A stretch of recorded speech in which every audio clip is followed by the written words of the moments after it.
जो बेहयाई, जो नंगापन आज हमारे मुआशरे के अंदर पाया जा रहा है कि एक मुस्लिम घराने से ताल्लुक़ रखने वाली कोई औरत वो नाच गाना करके, अपने वीडियो बना करके, डांस करके उसको सोशल मीडिया पे डाल रही है और उसको खूब मतलब एक इन्फ्लुएंसर बनने की एक भीड़ लगी हुई है, एक मुसाबका जारी है।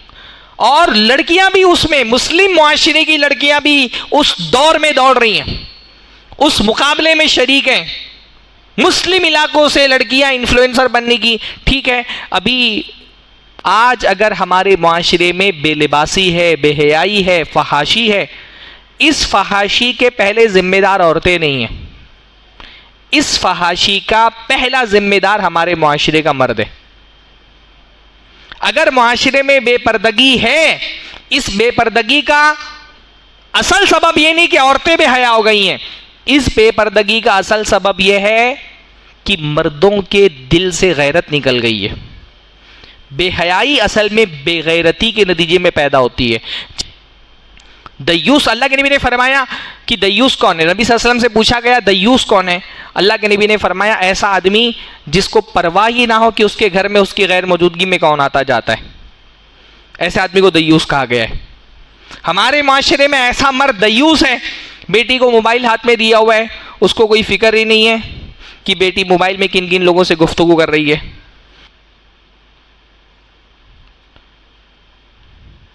इन्नल हम्दुलिल्लाहि नहमदुहु व नस्तईनुहु व नस्तगफिरुहु व नऊज़ु बिल्लाहि मिन शुरूरि अनफुसिना व मिन सय्यिआति अअमालिना मन यहदिहिल्लाहु फला मुज़िल्ल लहु व मन युज़्लिल फला हादिय लहु व अशहदु अल्ला इलाहा इल्लल्लाहु वहदहु ला शरीक लहु व अशहदु अन्न मुहम्मदन अब्दुहु व रसूलुहु अम्मा बाद फ़इन्न खैरल हदीस किताबुल्लाह व खैरल हदी हदी मुहम्मदिन सल्लल्लाहु अलैहि वसल्लम व शर्रल उमूरि मुहदसातुहा व कुल्ल मुहदसतिन बिदअह व कुल्ल बिदअतिन दलालह व कुल्ल दलालतिन फिन्नार। अऊज़ु बिल्लाहि स्समीइल अलीम मिनश शैतानिर रजीम मिन हमज़िही व नफ़्ख़िही व नफ़्सिही। बिस्मिल्लाहिर्रहमानिर्रहीम। या बनी आदम ला यफ्तिनन्नकुमुश शैतानु कमा अखरज अबवैकुम मिनल जन्नति यंज़िउ अन्हुमा लिबासहुमा लियुरियहुमा सौआतिहिमा। सबसे पहले हर तरह की हम्दो सना, तारीफ़ व तौसीफ़ अल्लाह रब्बुल इज़्ज़त के लिए लायक और ज़ेबा है, जिसने हमको पैदा किया, इस ज़मीन पर बसाया और इस ज़मीन पर अल्लाह ताला ने हम इंसानों के साथ और भी बेशुमार मखलूक़ात को बसाया है। ये ज़मीन अकेले हम इंसानों की जाए पनाह नहीं है, हम इंसानों के अलावा भी बेशुमार किस्म की मखलूक़ात हैं जिनका ठिकाना अल्लाह ताला ने इस ज़मीन को बनाया है। पर ज़मीन पर बसने वाली तमाम मखलूक़ात में इंसान अल्लाह ताला की सबसे स्पेशल मखलूक है।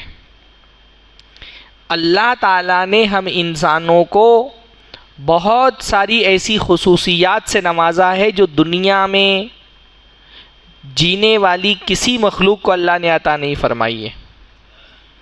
और उन्हीं खुसूसियत में से एक खुसूसियत है हया।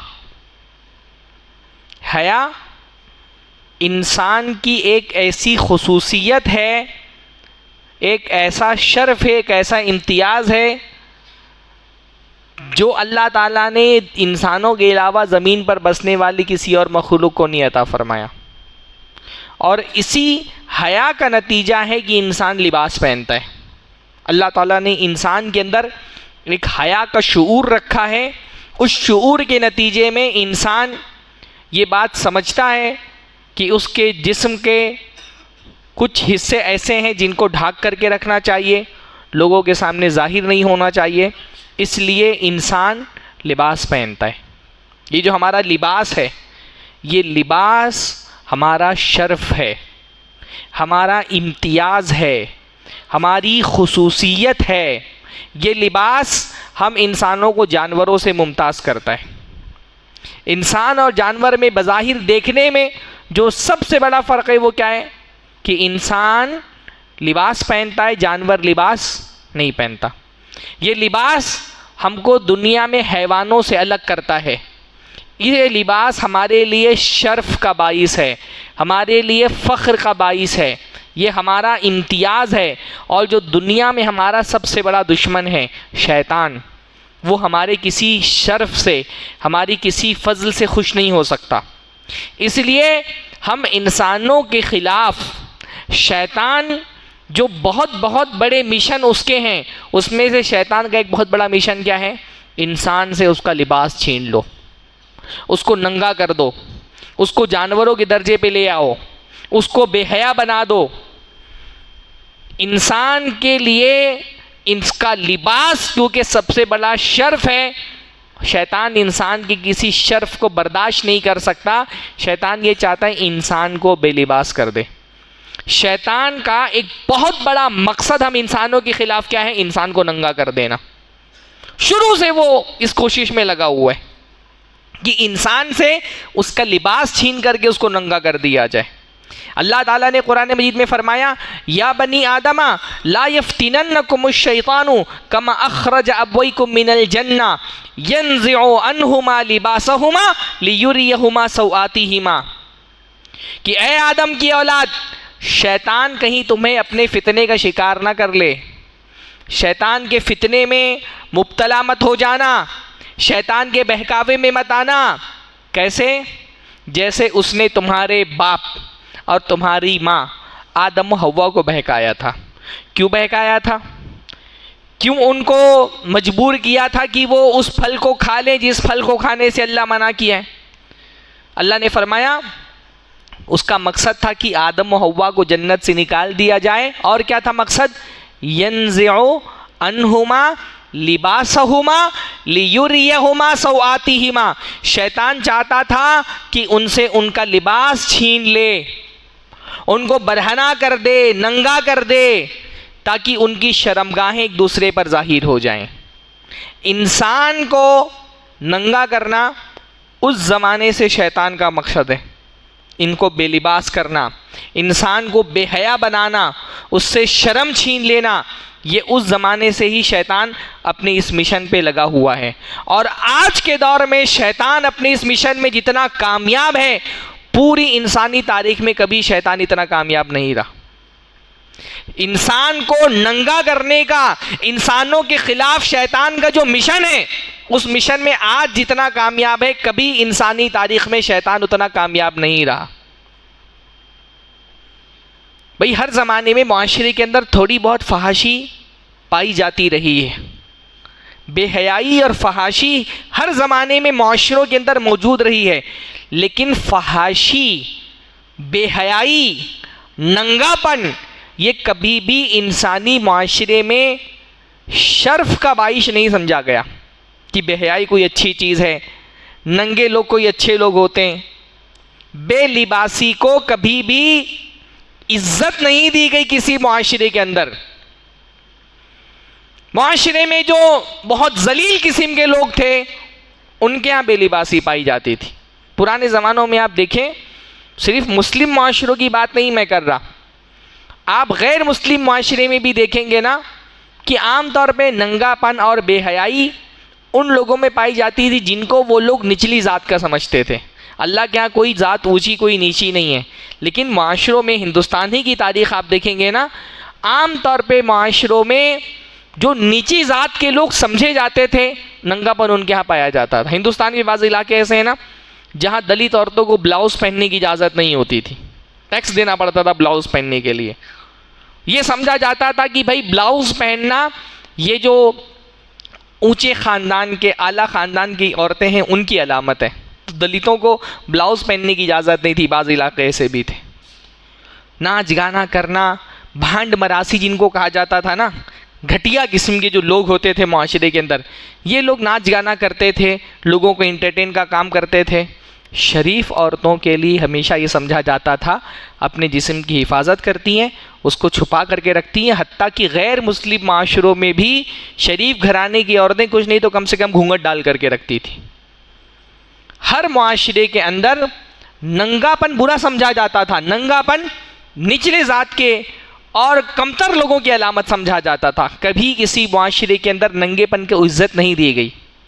आज हमारे मुआशरे में शैतान अपने प्रोपेगेंडे के ज़रिए से कामयाब ऐसा हुआ है कि हमारे मुआशरे में शैतान ने नंगेपन को आर्ट बना दिया है। आज मुआशरे में बरहनगी, बेलिबासी ये एक फ़न बन गया है ना, इसको एक आर्ट बना दिया है। आप देखेंगे हमारे मुआशरे के अंदर ख़ास तौर पे सोशल मीडिया के इस एरा में बहुत सारे लोग जिनको सेलिब्रिटी कहा जाता है या सोशल मीडिया इन्फ्लुएंसर कहा जाता है, बहुत सारी ऐसी ख़वातीन जिनके मिलियन में लोग फॉलोअर्स हैं, सेलिब्रिटी कहलाती हैं और सोशल मीडिया इन्फ्लुएंसर कहलाते हैं।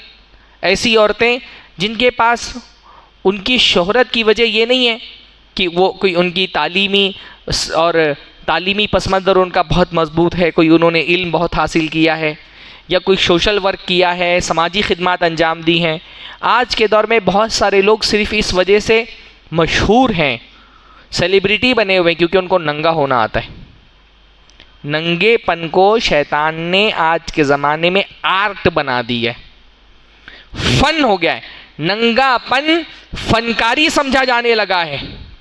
बेलिबासी को शैतान ने फैशन का नाम दे दिया है। कल तक हम जिसको बरहनगी कहते थे, फहाशी कहते थे, नंगापन कहते थे, शैतान ने क्या किया है, उसको फैशन का नाम दे दिया।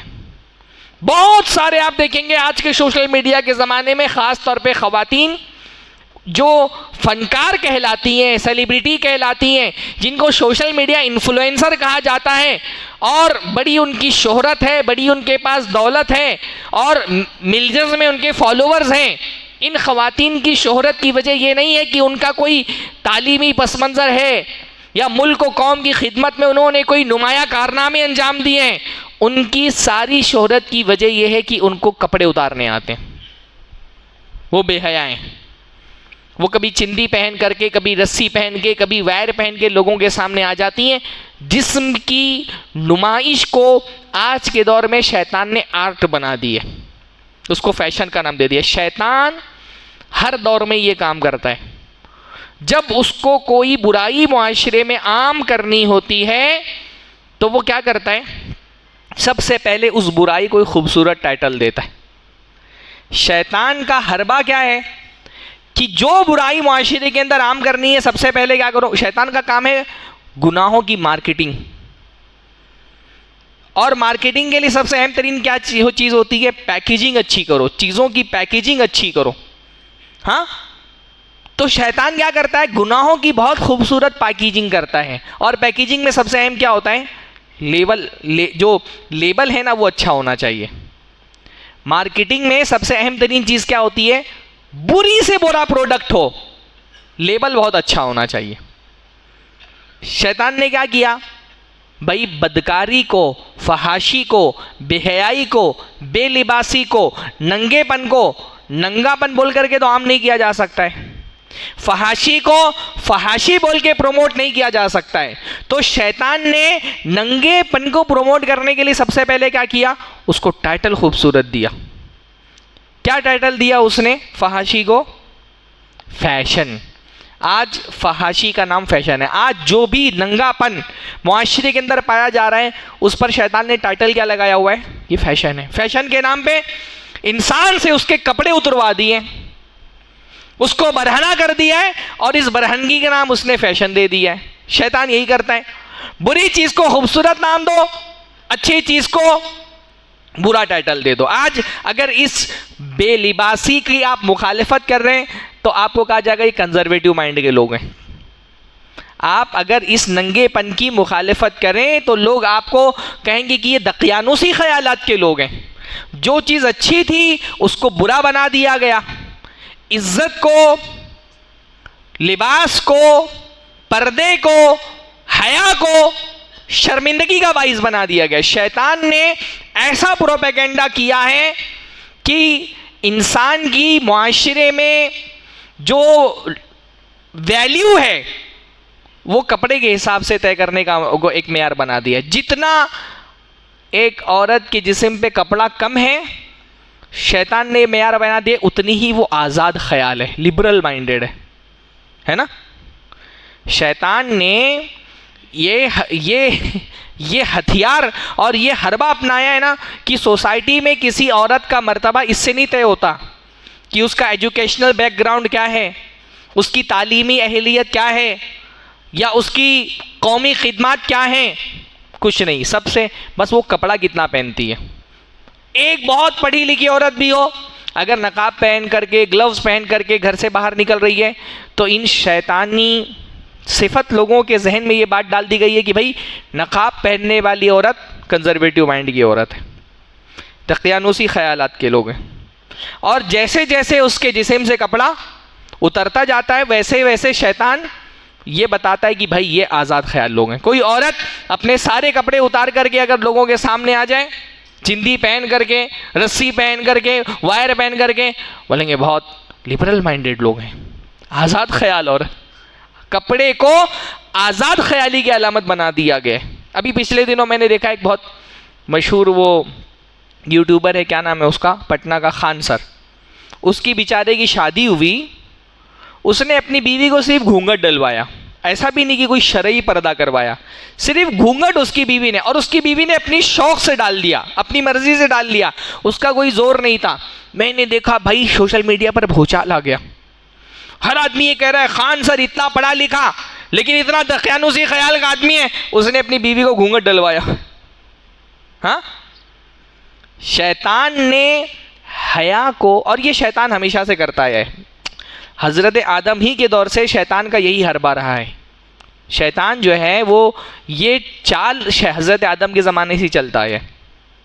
हज़रत आदम को जब उसको अल्लाह ताला ने हज़रत आदम हज़रत हव्वा को मना कर दिया, ला तक़रबा हाज़िही शजरा, तुमको इस पेड़ के करीब भी नहीं जाना है, अल्लाह ताला ने मना कर दिया। शैतान चाहता था कि आदम इस पेड़ का फल खा लें, तो शैतान ने सबसे पहले क्या किया, उस पेड़ को एक खूबसूरत नाम दिया, टाइटल अच्छा, गुनाह के काम को अच्छे से अच्छा टाइटल लो। अगर इंसान क्योंकि शैतान इंसान की नफ्सियात का माहिर है, उसको पता है कि इंसान नामों से, इस्तिलाहात से, उन्वान से, लेबल से बहुत जल्दी धोखा खा जाता है। तो उसने सबसे पहले क्या किया, उस गुनाह के वाले पेड़ की मार्केटिंग की, उसको एक खूबसूरत सा लेबल दिया, एक खूबसूरत सा टाइटल दिया। क्या टाइटल दिया, उसने आकर के हज़रत आदम से कहा, हल अदुल्लुका अला शजरतिल खुल्द, कि आदम मैं तुमको बताऊं शजरतुल खुल्द कहाँ है। शजरतुल खुल्द मतलब हमेशा अमर कर देने वाला पेड़, द ट्री ऑफ इटर्निटी। खुल्द का मतलब क्या होता है, खालिदीन कहते हैं ना कुरान मजीद के अंदर, हमेशा जिंदा रहने वाले। वो पेड़ जिसका फल खा करके हजरत आदम जन्नत से निकाल दिए जाने वाले थे, जिसका फल खाना अल्लाह ताला की नाफरमानी थी, जब शैतान ने हजरत आदम को बहकाना चाहा तो सबसे पहले क्या किया, उस पेड़ को एक खूबसूरत नाम दिया, कहा हल अदुल्लुका अला शजरतिल खुल्द, मैं बताऊं तुमको वो अमर कर देने वाला पेड़ कहां पर है, द ट्री ऑफ इटर्निटी। बहका दिया हजरत आदम को, हजरत आदम बहक गए। आज भी शैतान हमारे साथ यही कर रहे हैं, हर वो गुनाह जो उसको माशरे में आम करना होता है उसको उन्वान खूबसूरत देता है। फहाशी को उसने फैशन का नाम दे दिया है, बेहयाई को उसने आर्ट बना दिया है, बेलिबासी को फनकारी बना दिया है। माशरे के अंदर मार्केट में जो जितना बड़ा बेईमान है उतना ही बड़ा होशियार समझा जाता है, बेईमानी को उसने होशियारी बना दिया है। बदकारी, जिना को उसने इश्क, मोहब्बत, लव जैसे खूबसूरत उन्वान दे दिए। हाँ, आज मुआशरे के अंदर जो बदकारी हो रही है वो बदकारी बोल करके हो रही है, जिना बोल करके थोड़ी किया जा रहा है। जिना को उसको मुआशरे में आम करना था तो जिना को उसने खूबसूरत उन्वान दे दिया, क्या, लव, इश्क, मोहब्बत। आज मुआशरे के अंदर जितनी भी बदकारियाँ और खबासतें हो रही हैं इसी उन्वान के तहत तो नहीं। भाई किसी लड़की को अगर बहकाना हो एक मर्द को तो वो ये बोल करके थोड़ी बहकाएगा मैं तुम्हारे साथ ज़िना करना चाहता हूँ, ये अप्रोच थोड़ी करेगा कि मैं तुम्हारे साथ ज़िना करना चाहता हूँ, चलो हम लोग ज़िना करते हैं। नहीं, इस तरह से तो कोई लड़की नहीं बहकने वाली ना। तो शैतान ने उसको इतना खूबसूरत उन्वान दे दिया लव। अब लड़का ये नहीं कहता मैं तुम्हारे साथ ज़िना करना चाहता हूँ, लड़का बोलता है आई लव यू। ज़बान से वो बोल रहा है आई लव यू, पर इस आई लव यू के पीछे क्या छुपा हुआ है? यही छुपा हुआ है कि मैं तुम्हारे साथ ज़िना करना चाहता हूँ। आई लव यू का आज के दौर में एक शादी से पहले एक लड़का जब किसी लड़की को आई लव यू बोलता है तो उसका मतलब क्या होता है? मैं तुम्हारे साथ ज़िना करना चाहता हूँ। लड़कियां बेवकूफ़ हैं, मर्द बहुत चालाक है। औरतें होती हैं खुतबे में ना। मैं ख़ास तौर पे अपनी बहनों को, अपनी बच्चियों को ये नसीहत कर रहा हूँ, ये मर्द बहुत चालाक होते हैं, इनके बहकावे में नहीं आना। ये लड़का जो आपसे मोहब्बत की बात करता है, ये असल में मोहब्बत का नाम लेकर के आपकी इज्जत तक पहुंचना चाहता है। ये मोहब्बत की बात करके असल में अपनी शहावत पूरी करना चाहता है। ये दिल की बातें करके असल में आपके जिस्म के साथ खिलवाड़ करना चाहता है। ये जो दिल की बातें करता है ना, ये दिल की बातें करके इसका मकसद होता है कि आपके जिस्म तक पहुंचे। ये इश्क, मोहब्बत, लव, ये सब धोखा है। ये सारा सब कुछ शादी से पहले कोई मोहब्बत कोई इश्क नहीं होता। असली इश्क वो है जो एक आदमी शादी करने के बाद अपनी बीवी से करता है। असली इश्क वो है। असली मोहब्बत एक आदमी की क्या है? मेहनत से पैसा कमा करके लाता है और बीवी के हाथ में रख देता है, जाओ खाओ पियो मज़े करो। ये असली मोहब्बत है। आदमी की असली मोहब्बत वो ये है कि वो शादी करे एक औरत से और उसकी पूरी जिम्मेदारी अपने कंधों पर उठाए। ये असली मोहब्बत होती है। औरतों को इस मोहब्बत, इश्क, लव, इन सब के बहकावे में नहीं आना चाहिए। ये शैतान का तरीका है इंसान को। यानी आप देखें एक कितना गंदा लफ्ज़ हमारे माशरे के अंदर कहा जाता था एक ताल्लुक़ के लिए किसी ज़माने में। अब वो लफ्ज़ नापेद हो रहा है माशरे के अंदर, ऐसा लग रहा है डिक्शनरी से ख़त्म कर दिया जाएगा उस लफ्ज़ को। एक बहुत ही गंदा लफ्ज़ माशरे के अंदर। अच्छा, लफ्ज़ गंदा क्यों होता है? क्योंकि वो ताल्लुक़ भी गंदा है। जब कोई ताल्लुक़ गंदा हो तो उसके लिए खूबसूरत लफ्ज़ नहीं इस्तेमाल करना चाहिए, ताकि लफ्ज़ में ही उसकी गंदगी वाज़े हो जाए। हमारे माशरे में आप 15, 20, 25 साल ही पीछे जाएंगे तो आप देखेंगे बग़ैर शादी के अगर किसी औरत से कोई आदमी अपना ताल्लुक़ कायम करके रखे, शादी से बाहर का कोई ताल्लुक़ अगर हो, किसी औरत से ताल्लुक़ भी है जिस्मानी और शादी भी नहीं की, तो ऐसी औरत को माशरे में क्या कहा जाता था? रखेल। बहुत गंदा लफ्ज़ है। लफ्ज़ क्यों गंदा है? क्योंकि ये ताल्लुक़ ही गंदा है कि शादी के बगैर कोई औरत किसी मर्द के रिश्ते में, उसके ताल्लुक़ में रहे। लेकिन आज माशरे में इसको कितने खूबसूरत नाम दे दिए गए, लिव इन रिलेशन।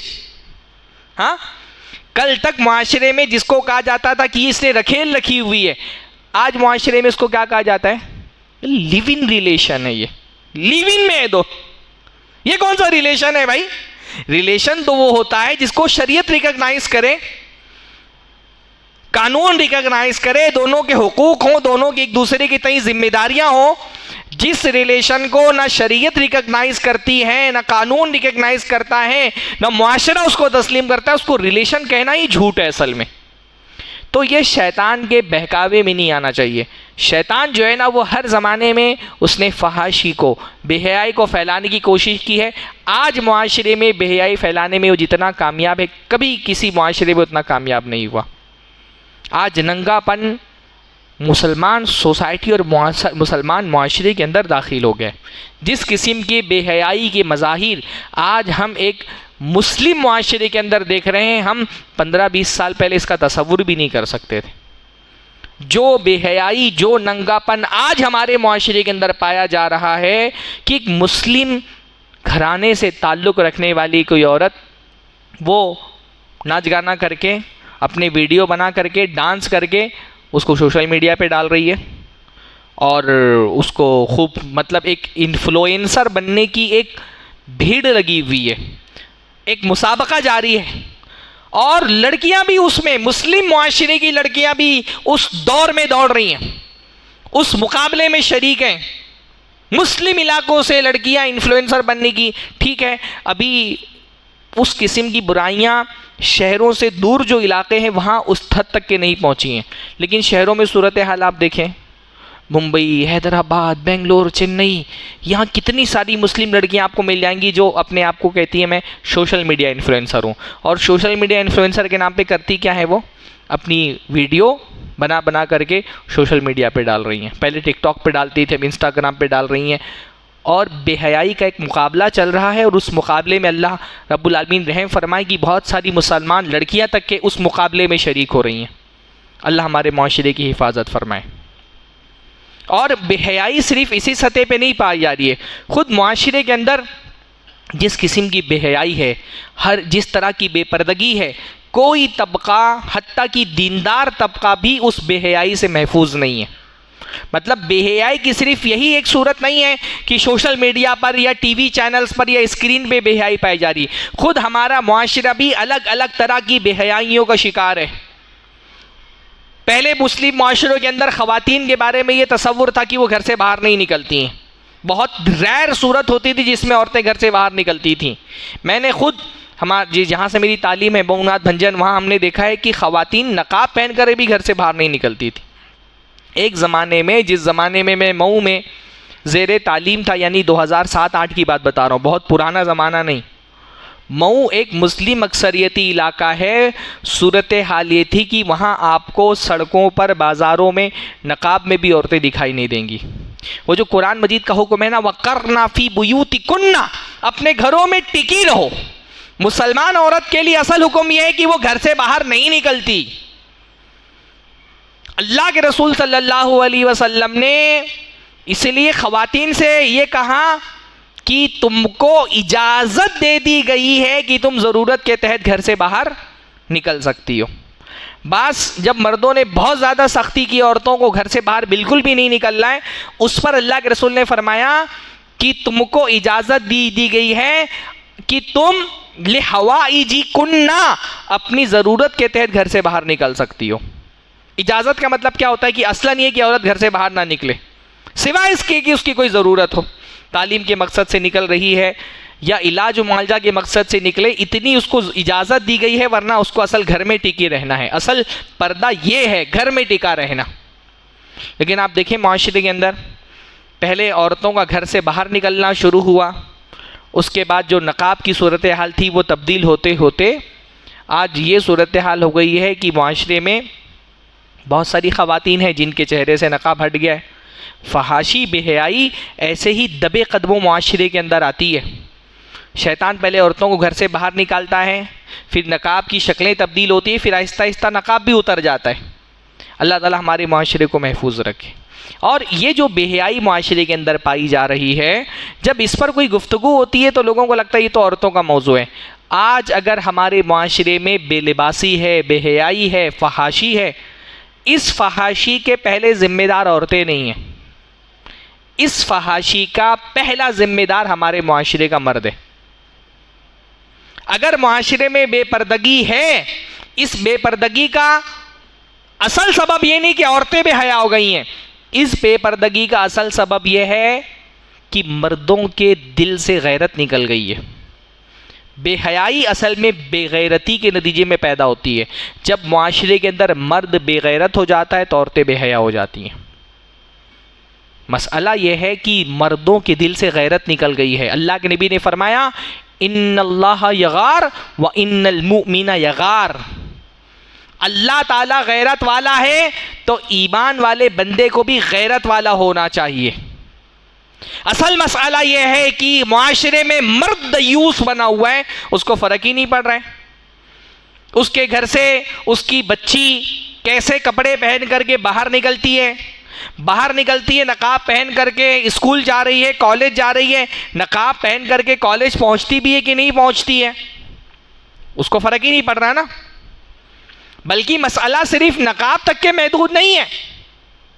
दयूस, अल्लाह के नबी ने फरमाया कि दयूस कौन है। नबी सल्लल्लाहु अलैहि वसल्लम से पूछा गया दयूस कौन है। अल्लाह के नबी ने फरमाया ऐसा आदमी जिसको परवाह ही ना हो कि उसके घर में उसकी गैर मौजूदगी में कौन आता जाता है, ऐसे आदमी को दयूस कहा गया है। हमारे माशरे में ऐसा मर्द दयूस है, बेटी को मोबाइल हाथ में दिया हुआ है, उसको कोई फ़िक्र ही नहीं है कि बेटी मोबाइल में किन किन लोगों से गुफ्तगू कर रही है, चैट करती है, बातचीत करती है, सोशल मीडिया पर क्या कर रही है। आदमी लापरवाह है, उसको कोई फ़िक्र ही नहीं है। हाँ, घर से बाहर निकल रही है, मैं सहेली के घर जा रही हूँ बोल के निकलती है, सहेली के घर जा रही हूँ, पहुँच भी रही कि नहीं पहुँच रही सहेली के घर पे। नकाब पहन के घर से बाहर निकलती है तो नकाब में ही रहती है कि नहीं घर के बाहर। मैंने शहरों में कितने मसाइल देखे, मैं कई साल तक के मेरा मुंब्रा से कुर्ला आना जाना था, तो एक जो फर्स्ट क्लास का डब्बा हमारे यहाँ लोकल ट्रेन में होता है ना, वो आधा जेंट्स होता है आधा लेडीज़ होता है, तो जेंट्स डब्बे से लेडीज़ डब्बे का नज़ारा पूरा दिखाई देता है। कितनी मर्तबा मैंने देखा कि कोई मुसलमान लड़की नकाब पहन कर के आके लोकल ट्रेन में बैठती है और जैसे ही ट्रेन में बैठती है नकाब उसका उतर करके बैग में चला जाता है।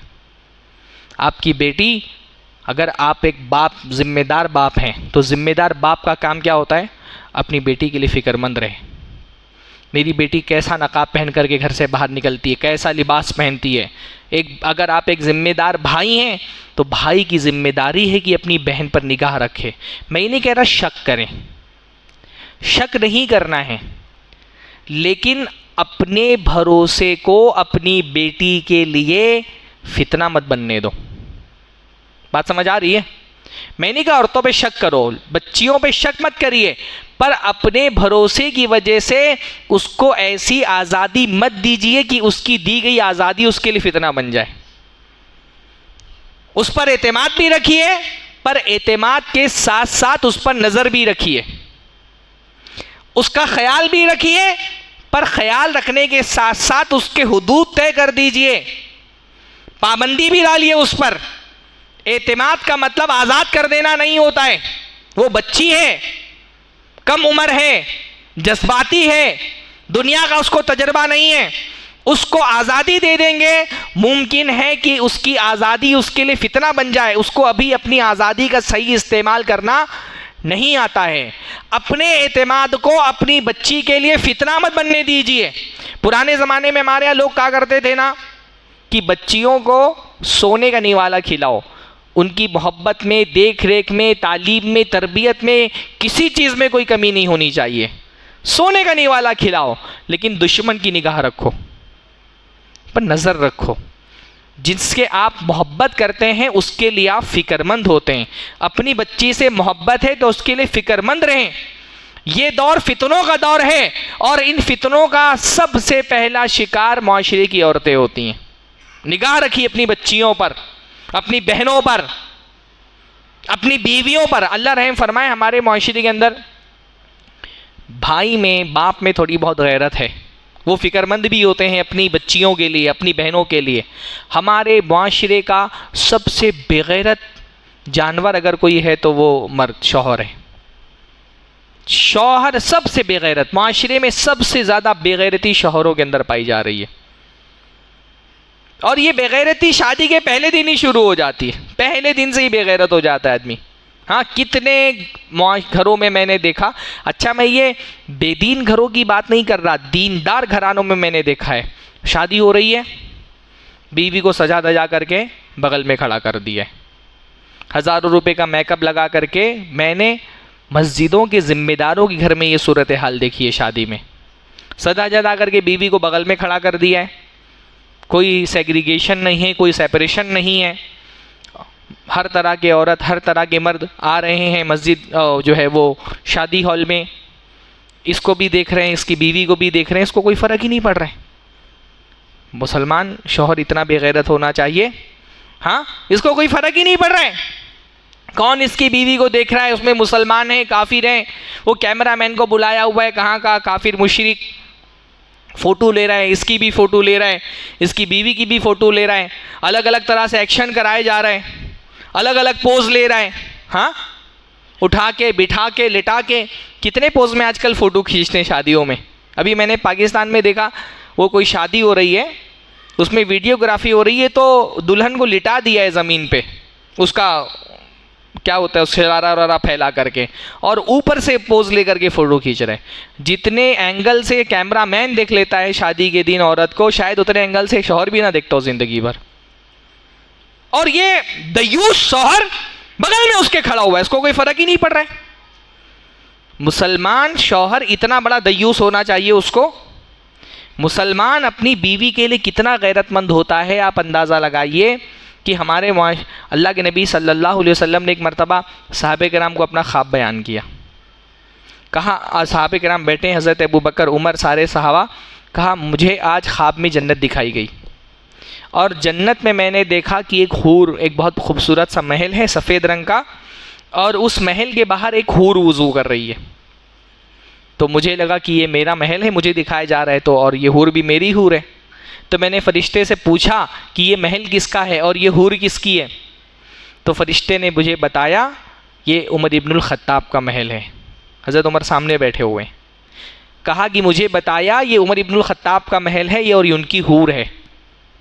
ये जन्नत में जो हूर है ये हज़रत उमर की हूर है। हज़रत उमर सामने बैठे हुए हैं। अल्लाह के रसूल ने हज़रत उमर से कहा, उमर जैसे ही मैंने फ़रिश्ते की ज़बान से तुम्हारा नाम सुना, मैंने फ़ौरन अपनी नज़रें फेर ली कि कहीं उमर को गैरत ना आ जाए कि मैंने उसकी हूर को क्यों देख लिया। हाँ, इतनी हज़रत उमर ने कहा, रोने लगे गालिबन, कहा अलैका गारू या रसूल अल्लाह, अल्लाह के रसूल क्या मैं आप पर गैरत करूँगा? हाँ, लेकिन एक मुसलमान की गैरत कितनी है कि दुनिया में, दुनिया की बीवी तो दूर, जन्नत में मिलने वाली हूर के बारे में भी उसको गैरत होती कि किसी गैर की निगाह ने उसको आलूदा ना किया हो। इतनी गैरत एक मुसलमान के अंदर होती है। हमारी गैरतें ख़त्म हो गई। हमारे यहाँ तो लड़के शादी करने के बाद बीवियों को उन्होंने शो ऑफ का ज़रिया बनाया हुआ है। हाँ, जैसे हमारे यहाँ लड़कों, शो ऑफ हमारे माशरे का बहुत बड़ा मसला है। शो ऑफ, हर चीज़ को दिखाओ। अच्छा कीमती मोबाइल लो, लोग आईफोन ख़रीद रहे हैं 16, 17 प्रो मैक्स। क्यों ख़रीद रहे हैं? कोई ज़रूरत नहीं है, शो ऑफ दिखना चाहिए कि इसके आदमी के हाथ में आईफोन है। 300-400 सीसी की बाइक खरीद रहे हैं, क्यों? शो ऑफ करने के लिए, दिखाने के लिए, दिखावा। हर चीज़ में शो ऑफ। बीवियों में भी शो ऑफ वाला मिजाज बन गया। शादी कर रहे हैं, खूब सजा धजा करके, हाथ पकड़ करके लेकर के निकल रहे हैं ताकि लोगों को दिखे, अरे भाई इसकी बीवी इतनी खूबसूरत है। हाँ, हनीमून मनाने के लिए जा रहे हैं, फोटो खींच खींच करके अपलोड कर रहे हैं इंस्टाग्राम पे, व्हाट्सएप स्टेटस में लगा रहे हैं दिखाने के लिए लोगों को। बहुत दीनदार आदमी है तो ज़्यादा से ज़्यादा ये कर रहे हैं, इमोजी लगा दे रहे हैं बीवी के मुंह पे। हाँ, इमोजी लगा करके फ़ोटो शेयर कर रहे हैं। कुछ नहीं दिखा पा रहे तो बीवी का हाथ ही दिखा रहे हैं, हाथ में डाल करके। क्या भाई, आप क्यों चाहते हैं आपकी बीवी का नाखून भी कोई क्यों देखे? आप क्यों चाहते हैं? कितनी बड़ी बेगैरती है, बीवी के साथ फ़ोटो खींच करके और सोशल मीडिया पे डाल रहे हैं, इंस्टाग्राम पे शेयर कर रहे हैं, ग्रुप्स में डाल रहे हैं, फैमिली ग्रुप में क्यों डाल रहे हैं? हाँ, ये हमारे मुआशरे के अंदर जो मसला हो गया है कि बहुत दीनदार घरानों के अंदर भी अगर बाहर वालों से पर्दा है तो घर वालों में पर्दा ही नहीं कोई। देवर जेठ, बल्कि शौहर के फूफा चाचा, कोई भी किसी के सामने भी आ जा रही है औरत। ये जॉइंट फैमिली में हमारे यहाँ ऐसी जहालत है। और ये जहालत भाई दूसरे मसलक के लोगों में पाई जाए तो समझ में आता है उनके पास इल्म नहीं है, पर मुस्लिम घरानों में ये सूरत हाल देखने में आ रही है कि जॉइंट फैमिली में जैसे पर्दे का तस्वुर ही ख़त्म हो गया है। लड़कियों को ये पता ही नहीं, औरतों को ये तालीम ही नहीं दी जा रही कि महरम कौन है, ना महरम कौन है। महरम और ना महरम की तफसील ही औरतों को नहीं पता है, लड़कियों को सिखाया ही नहीं जा रहा है। कौन सिखाएगा? ये जिम्मेदारी बाप की थी, भाई की थी, वो बताए। ये माँ की थी, वो बताए कि ये रिश्ता महरम होता है ना महरम होता है, कोई सिखा ही नहीं रहा। लड़की जो है वो कज़िन के साथ आ जा रही है सामने। कितने घरों में मैंने देखा कज़िन के साथ भेज दे रहे हैं, मामाजाद भाई के साथ, चाचाजाद भाई के साथ बाहर भी चली जा रही है, मुसाफा भी कर ले रही है, उसके बाइक के पीछे भी बैठ जा रही है, उसको भाई समझ रही है। भाई वो भाई थोड़ी है तुम्हारा, उससे तुम्हारा निकाह हो सकता है, और जिससे एक औरत का निकाह हो सकता हो उससे पर्दा करना वाजिब है। सादा सा उसूल है शरीयत का कि जिससे निकाह हो सकता है, किसी भी सूरत में जिससे निकाह की गुंजाइश मौजूद है, उससे पर्दा करना क्या है? वाजिब है। फूफा के सामने आ जा रही हैं, खालू के सामने आ जा रही हैं, बहनोई के सामने आ जा रही हैं। बाज़ जाहिल घरानों में तो मैं देखा सालियाँ जाकर के बहनोई से मुसाफा कर रही हैं। हाँ, मुसाफा कर रही हैं जाकर के बहनोई से। बल्कि बाज़ देहातों में मैंने देखा बहनोई आ रहे हैं तो तेल वेल ले जाकर के अम्मा खुद दे रही है, जाओ भाईजान के सर पे तेल लगा दो। क्या जहालत है ये। शादी हो रही है, बाज़ घरानों में यहाँ तक मसला आया कि लड़की पर्दा करना चाह रही है, शादी हो गई है, शौहर बोल रहा है कि अरे तुम मेरे भाई के सामने नहीं आओगी तो बुरा मान जाएगा वो। सास दबाव डाल रही है, क्या मेरे बेटे इतने बुरे हैं कि तुम उनके सामने नहीं आ सकती हो? भाई पर्दा सिर्फ बुरे लोगों से नहीं होता है, पर्दा सिर्फ बुरे, ये औरतें एक अजीब सा हो गया है कि अरे मेरे बेटे को इतना बुरा समझी हुई है, उसके सामने ही नहीं आ रही है, भाभी होकर के देवर से पर्दा कर रही है, जेठ से पर्दा कर रही है, मेरे बच्चे का इतने बुरे। सास लोग दलीलें दे रही हैं कि बहुएं जो है वो आए उनके बेटों के सामने। भाई पर्दे का ताल्लुक बुरे लोगों से नहीं है। आप देखें, अगर पर्दा बुरे लोगों से करना है तो अज़वाज मुतहरात सहाबा से पर्दा क्यों करती थी? अल्लाह ने कुरान मजीद में जो दुनिया के सबसे अच्छे लोग थे सहाबा, उनके बारे में दुनिया की सबसे अच्छी औरतों से कहा, वइज़ा सअलतुमूहुन्ना मतान फस्अलूहुन्ना मिन वराई हिजाब, कि अगर अज़वाज मुतहरात से कोई सामान मांगना है हिजाब के पीछे से मांगो। कुछ जाहिल किस्म के लोग कहते हैं कुरान मजीद में हिजाब का जिक्र ही नहीं आया, क्या है ये? का कोई सामान अगर ज़रूरत के वक्त मांगना भी हो तो हिजाब से मांगो, आड़ से मांगो। ये बहुत बड़ा मसला हमारे माशरे के अंदर है। बाप बेगैरत है तो औरतें बेहयाएं, बेटियां। भाई बेगैरत है, भाई देखो भाई की गैरत कितनी होनी चाहिए। हज़रत आयशा जब अल्लाह के नबी सल्लल्लाहु अलैहि वसल्लम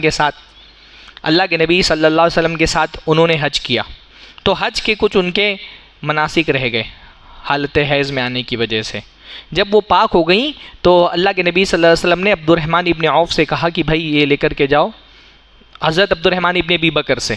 अब्दुर्रहमान इब्न अबी बकर कौन है? हज़रत आयशा के भाई हैं। कहा भाई अपनी बहन को ले जाओ बिठा करके सवारी पर ऊँट पे, और जो हरम से बाहर का इलाका है, हुदूद हरम से बाहर ले करके जाओ और वहाँ से वो इहराम बांध करके आ जाएंगी और अपने जो मनासिक है वो अदा कर लेंगी। ले करके गए हज़रत अब्दुर्रहमान इब्न अबी बकर हज़रत आयशा को। हज़रत आयशा ऊँट पे बैठी हुई है, अब्दुर्रहमान इब्न अबी बकर ने ऊँट की रस्सी थामी हुई है। जब लेकर के अब्दुर्रहमान इब्न अबी बकर बाहर निकले, आबादी ख़त्म हो गई, तो हज़रत आयशा ने अपने चेहरे का पर्दा उठा दिया कि भाई जब तक आबादी थी तो चेहरा ढक करके रखा था, अब ये सुनसान इलाका है, सड़क पे कोई दिख नहीं रहा है आदमी, तो क्या ज़रूरत है चेहरे का पर्दा करने की? तो उन्होंने क्या किया कि भाई मेरे भाई के अलावा यहाँ कोई मौजूद नहीं है, तो चेहरे से पर्दा हटा दिया।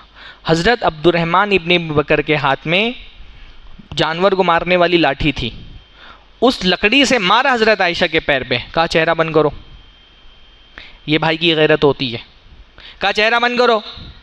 हज़रत आयशा ने कहा ये सुनसान इलाका है, कोई आदमी देखने वाला नहीं है, यहाँ पर चेहरा बंद करने की क्या ज़रूरत है? अब्दुर्रहमान ने कहा नहीं, एक भाई की गैरत ऐसी है ना कि सुनसान इलाके में भी मेरी बहन चेहरा खोल करके चले मुझे कबूल नहीं है। ये गैरत होनी चाहिए एक भाई के अंदर। भाई दीन चलिए, पुराने समाज और माशरे में लोगों के अंदर शूर नहीं था, जहालत थी, नहीं समझ में आता था कौन महरम है कौन ना महरम है, कोई सेग्रीगेशन नहीं था, जॉइंट फैमिली का तसव्वुर था। औरतें आ जाती थी अपने कज़िन के सामने, बहनोई के सामने, खालू के सामने, फूफा के सामने। अब तो इल्म आ गया ना, अब जहालत ख़त्म हो गई। कम से कम किसी अहले हदीस घराने में तो ये सूरत हाल नहीं होनी चाहिए, हाँ, कि औरत जो है वो कज़िन के सामने आ रही है। कब शुरू होगा ये पर्दा? नस्लन दर नस्लन क्या ये जहालत चलती रहेगी? कभी तो इस जहालत को रोकना पड़ेगा ना, कहीं ना कहीं तो इस जहालत को रोकना पड़ेगा। ठीक है, आपके ज़माने में आपकी भाभियां आपसे पर्दा नहीं कर सकी, कम से कम अपनी बेटियों से तो कराओ। कहीं से तो शुरुआत होनी चाहिए इस जहालत के खात्मे की। सोसाइटी में बुरा समझा जाता है। भाई शरीयत के अंदर सोसाइटी दलील नहीं होती है। जब शरीयत एक मुसलमान के पास जब अल्लाह के रसूल का हुक्म आ जाता है, सोसाइटी क्या सोचती है वो ये नहीं सोचता, बस अल्लाह ने कह दिया करना है तो करना है। अज़वाजे मुतहरात से लेकर के सहाबियात तक भी पर्दा थोड़ी करती थी। इस तरह का नकाब अरब माशरे में भी नहीं चलता था। लेकिन जैसे ही कुरान मजीद में पर्दे से मुताल्लिक़ आयतें नाज़िल हुई, क्या हुआ? सारी ख़वातीन ने अपने चेहरे ढाक लिए, हाँ, पर्दा इख्तियार कर लिया। एक मुस्लिम माशरे की सूरत हाल यही होनी चाहिए। अल्लाह का हुक्म आ गया, मर्द हो या औरत, उसको सर झुका देना चाहिए। इतना मतलब आप सोचें, अल्लाह के नबी सल्लल्लाहु अलैहि वसल्लम के ज़माने में इब्तिदान पर्दा नहीं था। पर्दे की आयतें बाद में मदीना के बिल्कुल आखिरी दौर में नाजिल हुई हैं, लेकिन आखिरी दौर में आयतें नाजिल हुई। लेकिन इन पर्दे की आयतों का क्या असर हुआ मुस्लिम माशरे के अंदर? एक मिसाल बता के बात ख़त्म करता हूँ मैं। जब ये पर्दे से मुताल्लिक आयतें नाजिल हुई, क्या हया अज़वाज मुतहरात के अंदर अल्लाह के नबी की बेटी हज़रत फ़ातिमा, क्या हया का उनका मेयार था। एक मरतबा हज़रत फ़ातिमा ने हज़रत अस्मा से कहा कि अस्मा, मदीना में ये जो औरतों को कब्रिस्तान ले जाने का तरीक़ा है ये मुझे नहीं पसंद है, कब्रिस्तान ले जाने का तरीक़ा मुझे नहीं पसंद है। तो हज़रत अस्मा ने कहा क्यों? कहा देखो ना, कि औरत अगर वफ़ात पाती है तो क्या होता है, उसको कैसे पर्दा कराए, उसको कैसे तदफीन उसकी होती है। औरत को कफन पहनाया जाता है, कफन पहना करके चारपाई पे रख दिया जाता है और चारपाई के ऊपर उसकी लाश के ऊपर चादर डाल दी जाती है। अब जब उस चारपाई को उठा के ले जाया जाता है कब्रिस्तान तक के, तो देखो ये जो लाश है ये सबसे ऊपर है, सबकी निगाहें इस पर पड़ रही हैं।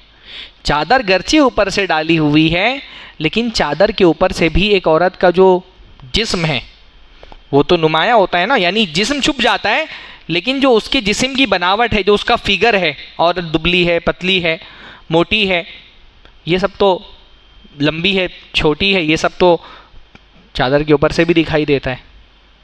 कहा हज़रत फ़ातिमा ने कि मैं ये नहीं चाहती कि मेरा जनाजा ऐसे लेके जाया जाए कि सबकी निगाहें मेरे लाश पर हों और चादर के ऊपर से दिख रहा हो। चादर के ऊपर से, चादर से जिस्म छुप जाएगा, लेकिन जिस्म की बनावट थोड़ी छुप सकती है। जिस्म की बनावट भी लोगों पे जाहिर हो मरने के बाद, ये भी बर्दाश्त नहीं था। तो हज़रत अस्मा ने कहा मैं तुमको एक तरीका बताती हूँ जो मैंने हबशा में देखा है, कि जब कोई औरत वहाँ पे मर जाती थी तो उसको कफन पहनाया जाता था। कफन पहनाने के बाद जब चारपाई पे लिटाया जाता था तो चादर डालने से पहले उसके जिस्म पर खजूर के पत्ते बड़े बड़े रख दिए जाते थे, फिर चादर डाली जाती थी। पहले ज़माने में ताबूत नहीं था तो पत्ते रख कर के चादर डाल दी जाती थी, तो उन खजूर के पत्तों की वजह से जिस्म की बनावट नुमाया नहीं होती थी। तो जब हज़रत फ़ातिमा ने सुना तो कहा देखो अस्मा, मैं मर जाऊँगी ना तो मेरी जनाजे को तुम ही तैयार करना, इसी तरीके पे तैयार करना। इतनी बाहया होती एक मुसलमान औरत, इतनी बाहया होती है कि ज़िंदगी में तो दूर, मरने के बाद जिस्म नहीं, जिस्म की बनावट भी किसी के नज़र उस पर ना पड़े, इतना हया होता है, होनी चाहिए एक मुसलमान औरत के अंदर। ये हमारी मुसलमान औरतों के लिए रोल मॉडल हैं, ये आइडियल हैं। ऐसा पर्दा हमारे दीन में मतलूब है। अल्लाह ताला हमको तौफीक नसीब फरमाए। अब ये जो पर्दा हमारे अच्छा, पर्दे का मसला सिर्फ नकाब पहनने का नहीं है, मैं जब बार बार ये कह रहा हूँ, फिर अलग अलग तरह से पर्दे की मुखालिफत हो रही है। सीधा जाकर के किसी नामहरम औरत से हाथ मिला ले रहे हैं। अल्लाह के नबी ने फरमाया कि तुम में से किसी आदमी के सर में लोहे की कील ठोक दी जाए, ये उसके लिए बेहतर है बनिस्बत इसके किसी नामहरम औरत को छुए। वो कोई समझ ही नहीं रहा किसी किससे हाथ मिलाना है नहीं मिलाना है। और ये पर्दे की तरबियत अचानक नहीं होगी। आखिरी बात बोलता हूँ मैं, अचानक माशरे के अंदर पर्दा, कोई लड़की जिसकी बचपन से तरबियत बेहयाई पर हुई है अचानक बाहया नहीं बन जाएगी। बच्चियों को बाहया बनाना है तो बचपन से उनकी तरबियत करनी पड़ेगी। 8 साल 10 साल की हुई उनको बताओ स्कार्फ पहनना चाहिए, कैसे, कौन महरम है कौन नामहरम है, किस उम्र में गोद में लोगों के बैठना चाहिए, किसके गोद में नहीं बैठना चाहिए, किससे हाथ मिलाना चाहिए, किससे नहीं मिलाना चाहिए, मुनासिब लिबास क्या होता है, नामुनासिब लिबास क्या होता है, इसकी तरबियत बचपन से देनी चाहिए बच्चियों को। हमारे यहाँ मैं देख रहा हूँ लड़कियाँ 10 साल की, 12 साल की, 13, 14, 15 साल तक की हो जाती हैं, मुनासिब लिबास नहीं पहनाए जा रहे हैं, स्लीवलेस लिबास पहन करके और शादियों में लेकर के जा रहे हैं। 10-12 साल की लड़की है, उसको टी शर्ट जीन्स पहनाया हुआ है, और अगर कोई टोक दे तो बोलेंगे अरे बहुत कंजर्वेटिव माइंड के लोग हैं, अभी तो बच्ची है वो। ये जो जुमला है ना, अभी तो बच्ची है, हमारी बच्चियों को बेहया बनाने में सबसे मौसर किरदार इसी जुमले का है कि अभी तो बच्ची है। भाई अभी बच्ची है तभी तो वो हया सीखेगी। अगर इस बचपने में उसको हया नहीं सिखाएंगे अचानक वो बाहया नहीं बन जाएगी। बचपन से अपनी बच्चियों को हया सिखाओ, बचपन से अपने बच्चों को गैरत सिखाओ। अल्लाह ताला हमको तौफीक नसीब फरमाए। अक़ूलु क़ौली हाज़ा वस्तग़फ़िरुल्लाह ली व लकुम व लिसाइरिल मुस्लिमीन वस्तग़फ़िरूहु इन्नहु अल गफ़ूरुर रहीम व आख़िरु दावाना अनिल हम्दुलिल्लाहि रब्बिल आलमीन।